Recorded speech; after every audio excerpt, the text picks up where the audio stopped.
Hola a todos, bienvenidos. Comenzamos una serie de vídeos que vamos a dedicar al estudio de los competidores de datos. En este primero vamos a estudiar los competidores analógico-digitales o ADCs.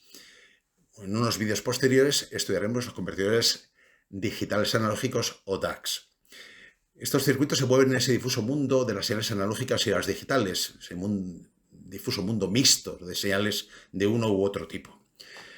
Comencemos por un análisis en el dominio del tiempo, con una señal analógica no periódica, como la que tenemos en la parte inferior izquierda de la diapositiva, dibujada en verde, XT, y decir que en el dominio del tiempo mostrar esa señal es tomar valores en instantes discretos de tiempo de duración infinitesimal.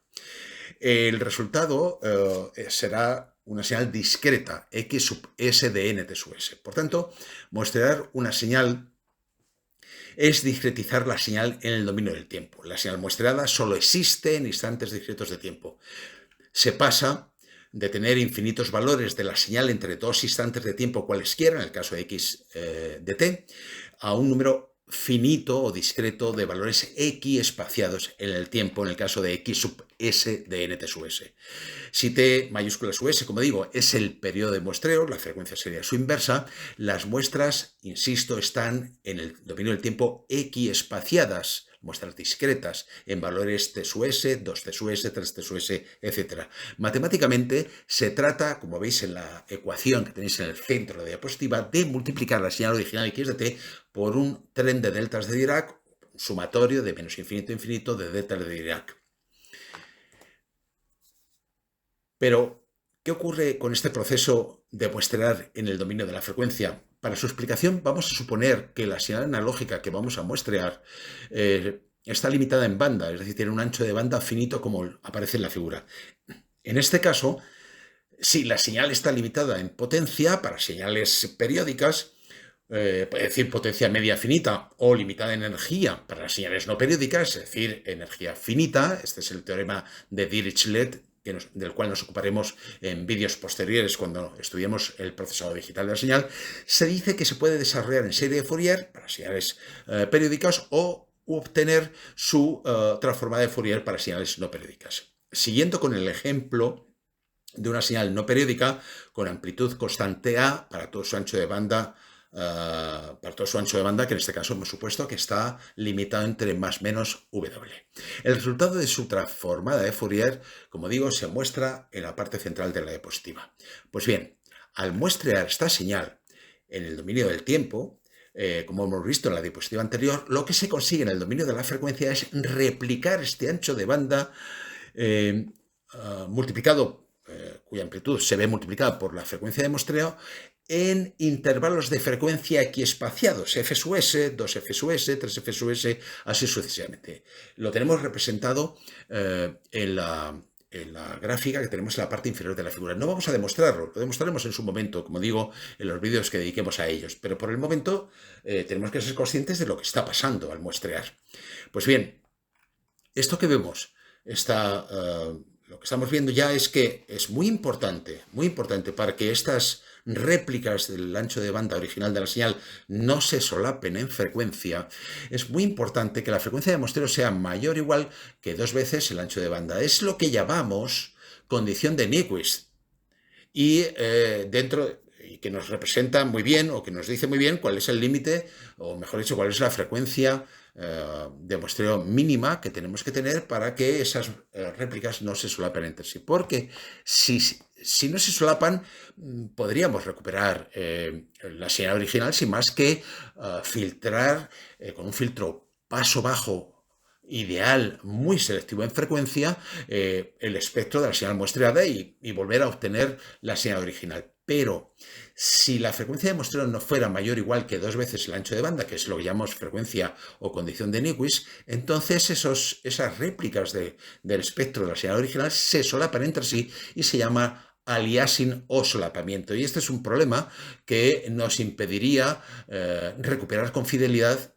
Por muy bueno que fuera el filtro, es imposible recuperar fielmente la señal original como vemos en las figuras. Podemos ver otro ejemplo de lo que ocurriría este fenómeno de aliasing en el dominio del tiempo. Por simplicidad, vamos a utilizar una señal senoidal, como la que tenemos en la figura, en la parte superior, en la cual vamos a mostrar una frecuencia de muestreo que es mayor que 2 veces el ancho de banda. O 2 veces, en este caso, la frecuencia de la señal senoidal original. Claro, lo que ocurre en el dominio del tiempo es que tenemos varias muestras por cada periodo de reloj T de la señal original. En este caso tenemos, pues no sé, cerca de 8, 10 o 12 muestras, lo cual me permitiría, a partir de esas muestras, recuperar la sinusoide sin más que hacer una interpolación más o menos sofisticada para recuperar la señal original, incluso una interpolación lineal, aunque, bueno, la señal recuperada no sería exactamente una sinusoide, pero se le parecería mucho. Sin embargo, si incumplimos la condición de Nyquist, lo que ocurre es que tendremos una, dos o ninguna muestra por cada periodo de la señal original, sinusoide original. Con lo cual, recuperar esa señal es imposible. Aunque utilizáramos una buenísima y sofisticadísima interpolación en el dominio del tiempo, estoy pensando, entre todas las muestras, como veis en la parte inferior de la figura, de la diapositiva, la figura correspondiente, aunque utilizáramos una sofisticadísima interpolación, al final obtendremos una especie de sinusoide que marca ahí en color verde, que desde luego no se parece en nada a la sinusoide original. Este es el efecto que tendría en el dominio del tiempo ese aliasing o solapamiento que, sin embargo, en mi opinión, se ve bastante mejor en el dominio de la frecuencia. Las deltas de Dirac es una función matemática teórica y no existen realmente. El llamado muestreo natural, o real, no usa deltas de Dirac. Utiliza un tren de pulsos rectangulares periódicos, por supuesto, de duración muy pequeña, tau, o lo que es lo mismo un ciclo de trabajo muy pequeño. Es lo que más se parece a las deltas de Dirac. El efecto en el dominio de la frecuencia, que no vamos a demostrar porque no está entre los objetivos de este vídeo, es que la amplitud de las diferentes réplicas que se siguen produciendo del ancho de banda de la señal original se ven multiplicadas por un factor que es f sub s, frecuencia de muestreo, tau, duración del pulso en el dominio del tiempo, y la función sinc de n f sub s por tau. La función sinc lo que hace es que no es una función cuya amplitud va disminuyendo para frecuencias grandes, para frecuencias elevadas, tanto positivas como negativas, y por tanto el efecto que tiene es que la amplitud de esas réplicas no es la misma, es significativamente menor en las réplicas que se alejan más del origen de coordenadas del espectro en frecuencias. Bueno, no hay problema, en principio, porque teniendo en cuenta este efecto, podríamos recuperar la señal original siempre y cuando cumplamos la condición de Nyquist con un buen filtro y luego con un circuito amplificador, adaptador, del tipo que sea, pues recuperar la amplitud original. No hay mayor problema, pero hay que saber el efecto que tiene precisamente este muestreo, no con deltas de Dirac, sino con tren de pulsos rectangulares. Por otro lado, las señales reales periódicas, salvo las senoidales y las no periódicas, no están limitadas en banda.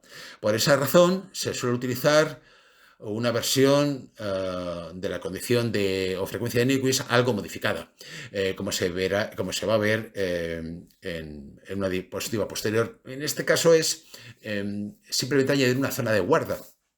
Significa que la frecuencia de muestreo no debe ser solo mayor o igual que 2 veces el ancho de banda, sino mayor o igual que 2 veces el ancho de banda más una zona de guarda. Bueno, lo que nos está diciendo es que cuanto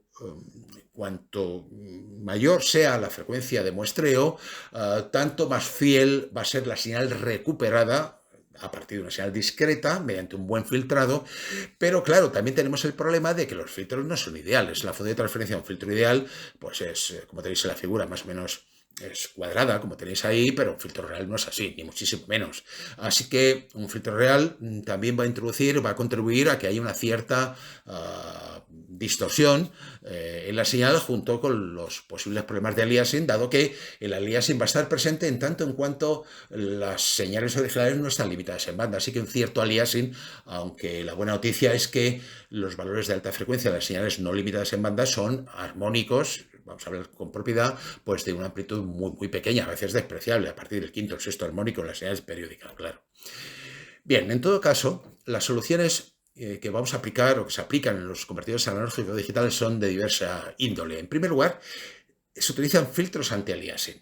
De esta manera limitamos la banda de las señales analógicas de entrada y, por tanto, esto, claro, lo que hace es que distorsionamos un poco la señal. Lo que hay que conocer es un poco la señal de entrada, porque de esa manera podemos aplicar un filtro aliasing adecuado, sabiendo que vamos a eliminar mucha de la información frecuencial de alta frecuencia, pero como sabemos que tiene una amplitud significativamente inferior a las frecuencias centrales de ese ancho de banda, pues bueno, tampoco es un error muy grave el que se comete y, por tanto, el filtro aliasing es imprescindible.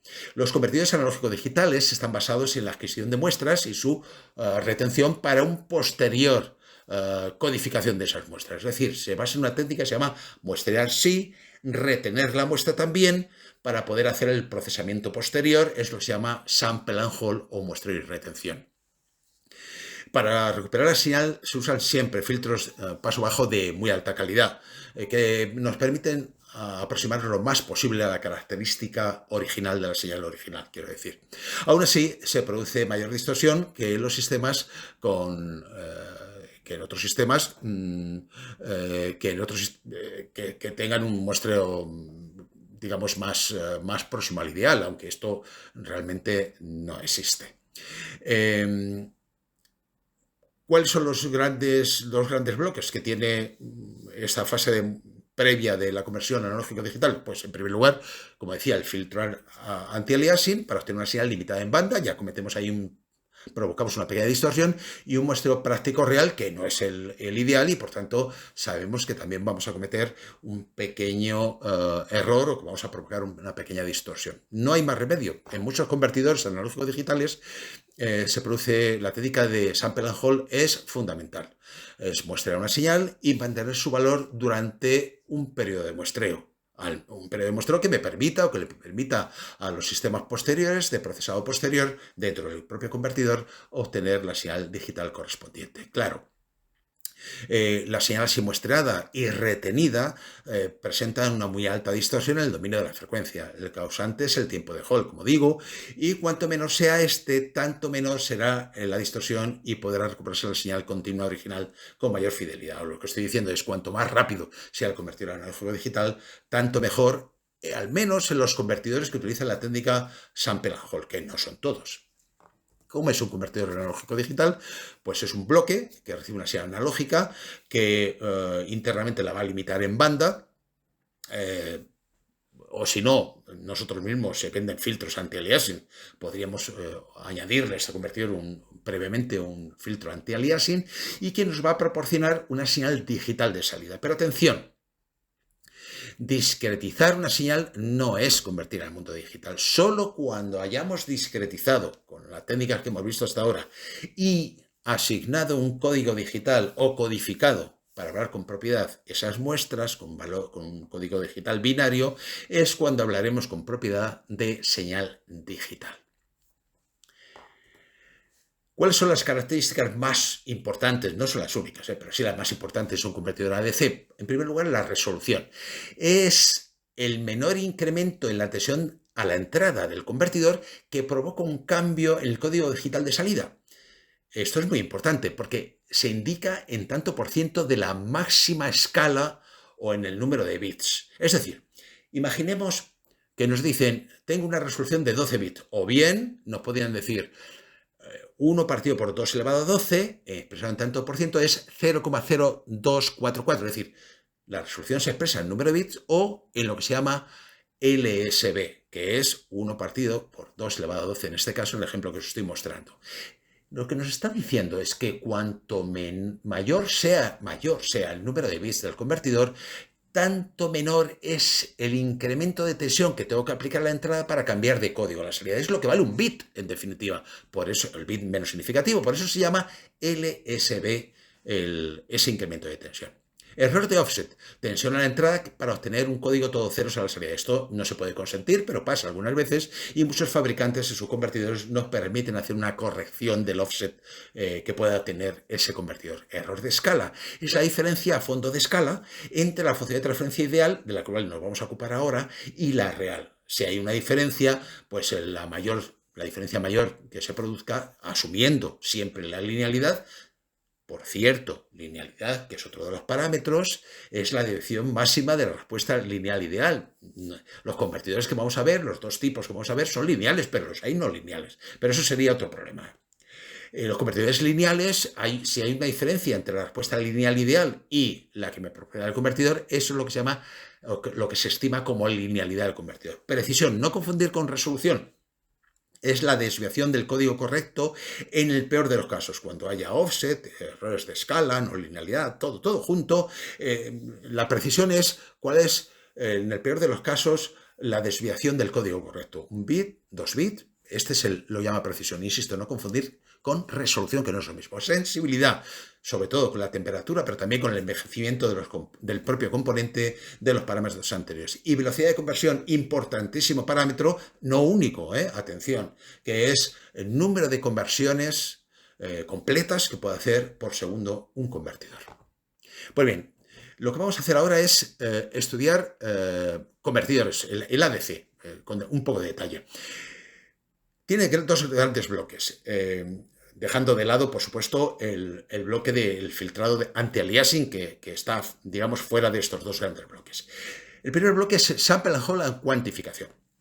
El primero de los dos bloques en el que se divide el convertidor analógico digital genérico es el que muestrea la señal, en este caso mediante muestreo y retención, sample and hold, pero además se produce una cuantificación. Es decir, si dividimos el margen dinámico de la señal de entrada, V sub i máximo y V sub i mínimo, es decir, esa diferencia margen dinámico entre 2 elevado a n, siendo n el número de bits que va a tener nuestro convertidor, se obtiene lo que se llama el parámetro Q, escalón de cuantificación o LSB. Este parámetro indica que todos los valores comprendidos entre V sub i mínima y V sub i mínima más Q, o bien V sub i mínima más Q y V sub i mínima más 2Q, y así sucesivamente, se les va a asignar el mismo código binario.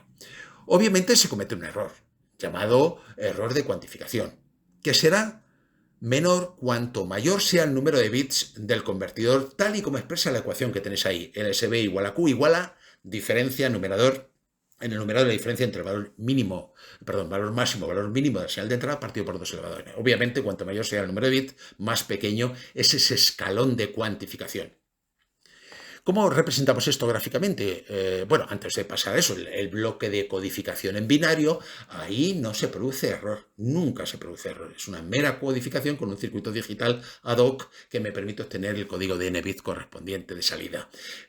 Todo el error se produce en el sample and hold y en la cuantificación. Lo que hay que ver es cuánto es ese error. Pues bien, la función de transferencia la podemos representar en abscisas las tensiones de entrada entre un valor mínimo y un valor máximo, que son positivos y negativos, como aparece en la figura, y en ordenadas lo que tenemos son los códigos digitales. Lo que está diciéndome esa figura es que entre VI mínimo y VI mínimo más Q vamos a asignar a todos esos valores de tensión de entrada el mismo código binario, 0, 0, 0. Eso es el escalón de cuantificación. Es ahí donde se comete el error de cuantificación. Entre V sub i mínimo más Q y V sub i mínimo más 2Q asignamos el código 001 y así sucesivamente hasta llegar al último escalón, que es V sub i máximo menos Q y V sub i máximo, ese último tramo en el cual se asigna el valor 111. Pues bien, si observamos la figura es fácil deducir que el error en valor absoluto máximo que se comete es Q medius.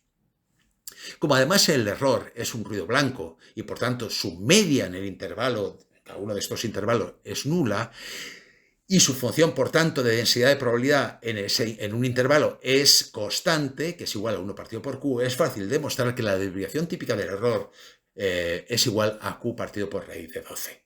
La buena noticia, lo que nos está diciendo, es que el error y por tanto su desviación típica del error sea tanto menor cuanto mayor sea el número de bits de este convertidor.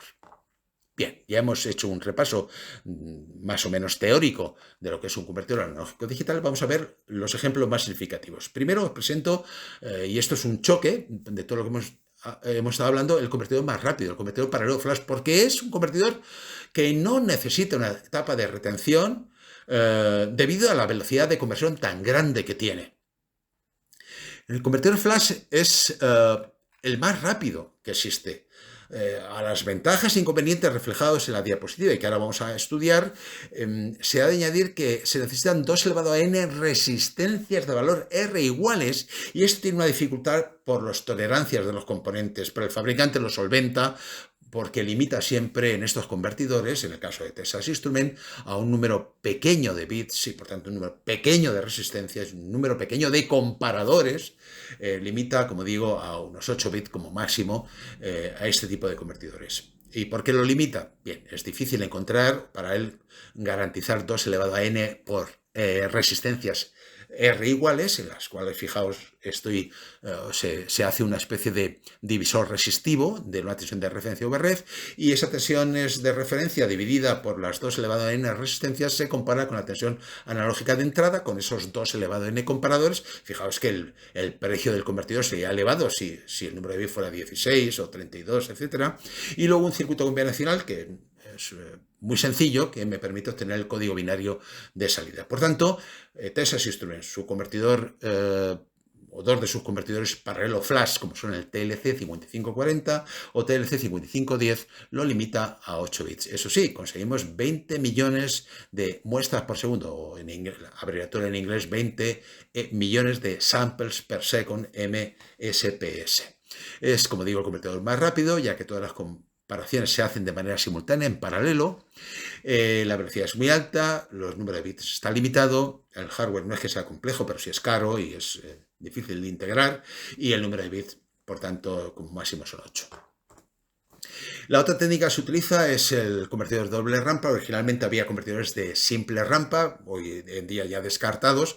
Son convertidores como el ADC 1105 del Analog Devices, aunque está obsoleto.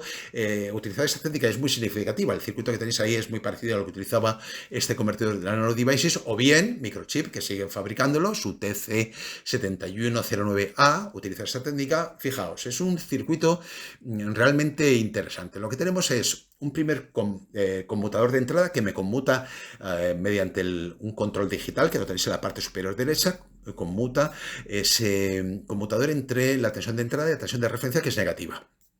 Eso que llamamos el sample o muestreo de la señal VIN.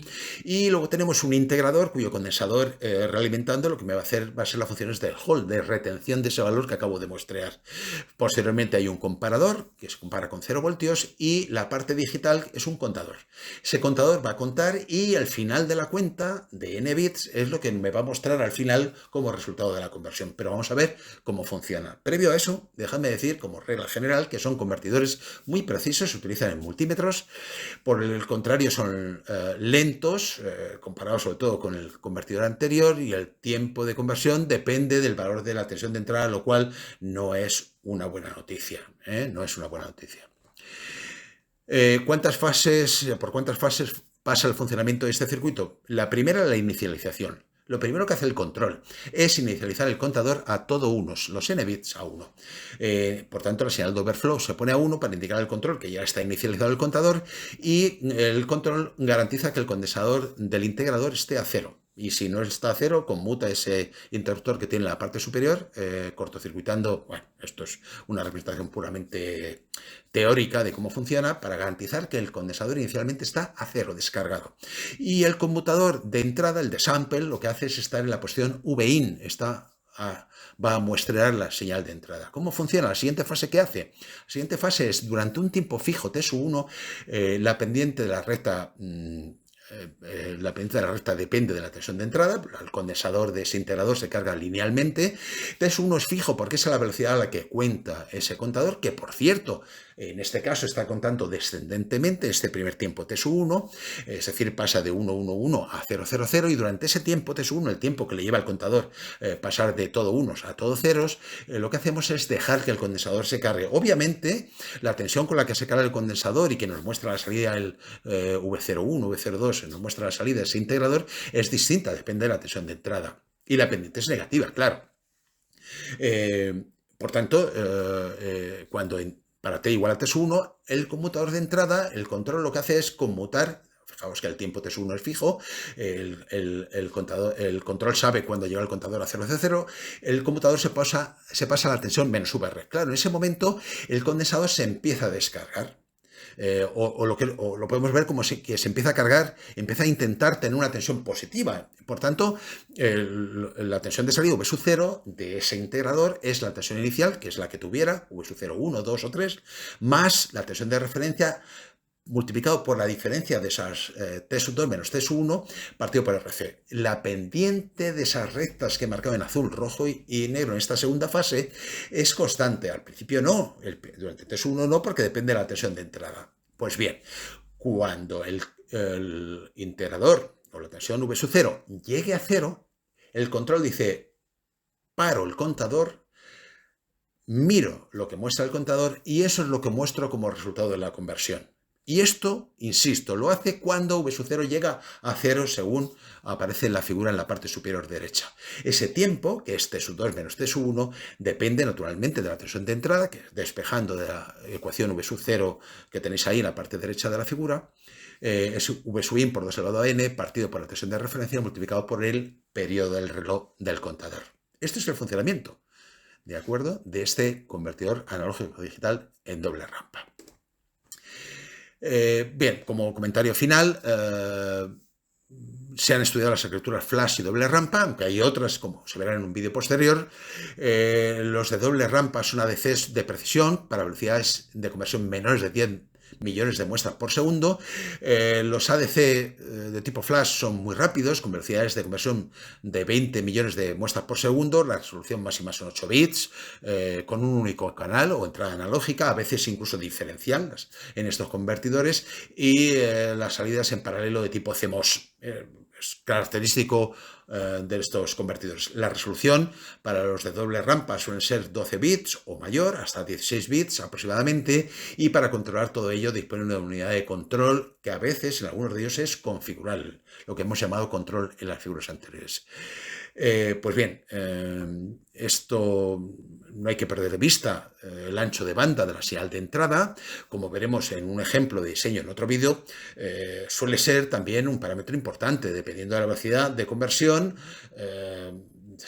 tiene que seguir cumpliendo la condición de Nyquist. No podemos aplicar cualquier convertidor de cualquier velocidad a cualquier ancho de banda. Veremos cómo conjugamos esto en un ejemplo en un vídeo posterior. Y nada más, espero que os haya gustado.